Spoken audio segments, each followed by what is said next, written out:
Then hello, welcome to RVN Music।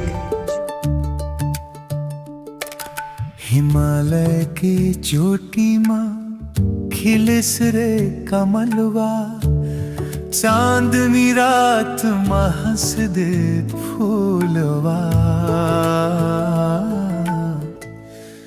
ब्रह्म कमल रे ओ ब्रह्म कमल, तोला देख के झूमे मोर मनवा। हिमालय के चोटी माँ खिलिस रे कमलवा, देव भूमि के माटी माँ महके सुवासवा। ब्रह्म कमल ओ ब्रह्म कमल, तोर रूप में बस गे मोर सपना।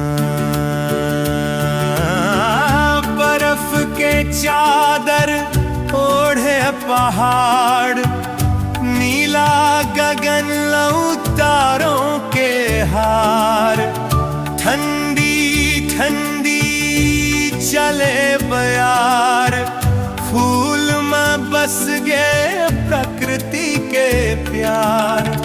दूर पहाड़ी में बाजे बंसी, झरना गावे मीठे तान। ब्रह्म कमल के सुंदर छाँव में खो जाते मोर ये प्राण। ब्रह्म कमल है ओ ब्रह्म कमल। हिमालय के सुंदर गहना, तोला देख के मनवा बोले